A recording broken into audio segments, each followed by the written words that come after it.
get back to United States politics. This is so fucking important, people. I can't express to you how deeply I feel about this topic. There is one thing I care about more than anything else, and it's feeding kids. Okay? Well, It's a pretty good thing to care about. pretty good thing to care about, right? would say. I feel like my heart's in the right place with that one, guys. Yeah. So I'm just going to start out right off the bat. Republican governors across the country are denying getting free lunches to kids. So a new federally funded program, which was developed under the Biden administration, is titled Summer Electronic Benefit Transfer, Summer EBT. It is set to launch this summer in 2024. It will provide $120 per child over the course of the summer for families to shop at grocery stores, farmers markets, or other authorized retailers. So this is to make up. This is a great idea. Yes, I mean, this is just love fantastic. this. Yeah. This is to make up the gap for those kids who get free lunch at school because their families are struggling. But over the summer, they no longer have that access to that free meal every day. So this is trying to close that gap. So again, this will apply to all families who currently receive aid through the school lunch program or the school breakfast program. Unfortunately, this is a bureaucratic thing that I don't like. Families are not automatically enrolled, so they still have to apply for the summer EBT program. So if your child is enrolled in the NSLP or the SBP, please look into the summer EBT program and get enrolled as soon as possible. It's not going to happen automatically. You have to make the step to do that. Please do that ASAP. Yeah, we don't talk about this all the time on this show, but I think we've brought it up occasionally. Administrative burden to keep people out of these welfare programs is enormously harmful, and it is terrible that automatic enrollment isn't a thing. It should not only be a thing for the summer EBT program, but it should be a thing for National School Lunch and school breakfast. It should be something that's automatically done through the IRS, that they read your tax return. They're like, okay, we know how much money you made. You made below this amount of money. Here's your EBT card that we're sending to you. Exactly. Right? It should be all working together. But what makes it difficult is a lot of these executive branches, executive offices can't communicate with each other. They're not allowed to share data. They're not allowed to. A lot of cases, they're not legally allowed to share data. Do you know why? That's ridiculous. No, I don't know why. But that's I think that might actually be a holdover from the New Deal that was never dumb. Dumb. Yeah. So this program, the summer EBT program, is fucking awesome, guys. It will expected to serve 21 million people and will cost $199 per kid. So it's $120 per kid to spend. And it only costs $199 per kid. That's because of the way that the U.S. government is able to procure funds for stuff like this, and it's able to it gets reduced rates for goods based off of this stuff. Okay, I see. When I saw $199, I don't know if I completely understand. Like, what do you mean reduced rates for goods? So, like the $120 per eligible child. Sure. Right. That $120 of an EBT card might be equivalent to $130 real dollars. All right, that's not a point. That's not the point of the story. The point is 21 million kids are getting fed. Yes. Okay. The way I got that number was the overall price of the program, which is $2.5 billion divided by the 21 million. Okay. It was $199 per kid. Yeah. So it's like, my understanding was that means about $80 of administration expenses per kid, more or less. Right? Oh, yes, right? Sure. That's that makes the sense. difference between the 120 that the kid gets. Yes. And what's left over. Yes. So that's actually insanely bad. Yeah. I think that means that the kids are only getting 60% of the total money being spent on this. And that's atrocious. Which is exactly why we need automatic enrollment. Right. Because that's so much of that $80 is because we don't have the automatic enrollment. Exactly. So now we have 35 states signed on to this, with also all the U.S. territories and all the Indian reservations on board with the summer EBT program. Mm-hmm. But there are some states that are not taking part, specifically 15 states. And Republican states specifically are refusing to participate. Iowa Governor Kim Reynolds, this is the lady who endorsed Ron DeSantis. I just want to make it clear. Last night when I was reading this, I was drinking tea and I literally started choking because I couldn't believe what she says here. Okay. Iowa Governor Kim Reynolds said that saw no need to add money to a program that helps food insecure youths when childhood obesity has become an epidemic. What is happening? How can we take these people seriously? I can't even fathom what is going through her head, dude. that means that there's food insecurity on a worse level. It means the kids only have access to shit, calorie-rich garbage food that's making their lives shorter and giving them diabetes. That's what's happening here.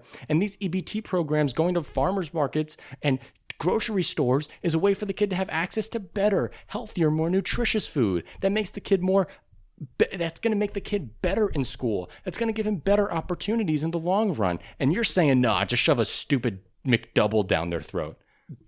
Do you know how much the obesity epidemic touches poor kids? I honestly don't. Okay. I honestly don't. But I do know that food insecurity is on the rise, and we could talk about that. Yeah. But there is massive food insecurity that's on the rise, specifically because COVID-era welfare programs are ending, and because of that, states don't have the resources to pick up where COVID money left off. Well, I just want to make the I guess slightly calmer, logical rebuke to what she said about childhood obesity becoming an epidemic does not mean that poor kids that can't afford food are becoming obese and that we don't have to enable them to have food. I just want to point out that very clear, like childhood obesity becoming an epidemic could mean 20% of kids are obese, and all of those obese kids could have enormous access to food. That this still, whatever, I think we're going to talk about like 8%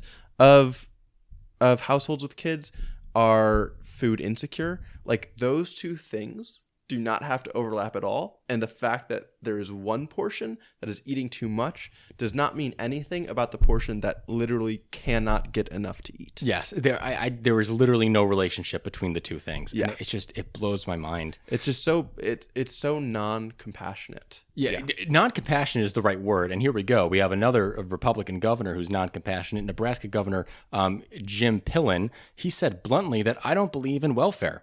He said that the program was unnecessary and is not adequate to meeting the needs of children. Handing out money is not enough to meet kids' needs. They need much more. How about we just start with food, man? Yeah. What did we just say about doing something versus doing nothing? Not enough is not an excuse to do nothing. That should be our fucking slogan. Yeah. That's awesome. But dude, I can't stand this fucking guy.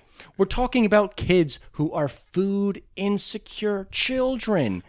I don't believe in welfare. Unnecessary. It is unnecessary? I'm sorry. It's unnecessary to feed the kids? What do you mean it's not adequate? What's not adequate about this? Well, you know what's not adequate? Doing nothing. Saying, oh yeah, we know you get free lunch during the school year and you're not going to have access to that lunch over the summer, but that's your problem now, kiddo. Go talk to your parents about it who don't have enough money. Well, that's the thing that I think I hate the most about this is the fact that he like starts to say the true reasonings behind his belief and then hedges, right? Yes. I don't believe in welfare. That's where he's coming from. He's coming from, well, I think if you want food, your parents should be good enough to work for it and earn the money to get you that food. But what he then goes on to say is it's unnecessary and it's not adequate to meet the needs of the children. That's clearly false. That's demonstrably false. But the point is it's a philosophical belief on the part of Governor Jim Pillen. Right. It's not practical. It's not rooted in logic or reality. It's ideological. Yes. And the more and more I do this show, I become more and more enraged at ideologues. I become more and more enraged at the people who practice purity and believes things because they read it in a book. Yeah. How about you study what's going on in the real world and look at the situation at the time and do the right thing to meet the moment? Exactly. And when you have 21 million kids who could get food and you're choosing not to because it goes against your philosophy, maybe your philosophy is the problem. Yeah, totally. I mean, ideology is ideology is easy.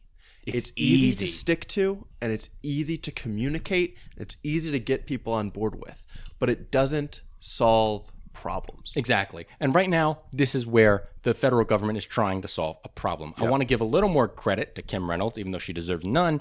She does make the argument that there are enough direct feeding sites to help everyone in need, like food pantries and not food pantries, actually, not even that, like places kids can go to get a free lunch certain points out of the summer. But studies have shown that only 1 in 6 children who are eligible for the summer EBT program make it to summer feeding sites. Which makes all the sense in the world. It's more burden. Yes, it's more burden. They're less likely to be able to afford it, and they're less likely to have a parent around during the time that they're looking for lunch to get them to one of those sites. So there we go. Yeah. And this is all coming at a time when hunger in the United States is on the rise. So when Kim Reynolds says childhood obesity, epidemic, hunger in the United States is on the rise. Food insecurity rates increased sharply, with 17.3% of households with children lacking enough food. That is up from 12.5% in 2021, a 5% increase in food insecurity among our youth. And this is... I just want to be nuanced about this because I looked into this data. Okay. So about half of that 17.3%, only the adults in the households with the kids are food insecure. Gotcha. Right? Because the good thing is these adults are making sure their kids have food before they do. Right. Which They're is still, sacrificing for themselves so that their kids can eat. which is still not a good thing, but I think it's noble of them. But I just don't want to misconstrue how many kids themselves are actually going food insecure. Yeah, good point. Oklahoma is another example where they're going to be facing a lot of shortfall because their governor did not accept this program. There are 350,000 children in need that were getting assistance for the past 4 summers, but now all of that money has dried up and there is no statewide replacement. Nonprofit assistance groups are sounding the fire alarm and are scrambling to fill the gap. This is just totally unacceptable. And listen, the federal government has to step in here. I care so deeply, equally, about the urban poor and working class in Boston and New York as deeply as I do about the rural poor, rural working class in Oklahoma and West Virginia. We are one coalition of working people in this country, and we need to know who our enemies are. And I say the word enemies not as like as a vitriolic hatred of the person, but just know who your political enemy is, because the person who's choosing not to feed your child is not the person you should be voting for. Totally. And I think also on an executive or administrative level, it doesn't make sense to treat these problems as differently based on locality, right? It's just these are poor people, these are poor families that don't have enough money to feed their children. I don't think that you really need an intricate understanding of the specific state to try to treat that. And it frustrates me with federal law that the president can't come down and just say, okay, people of Oklahoma, here's your food.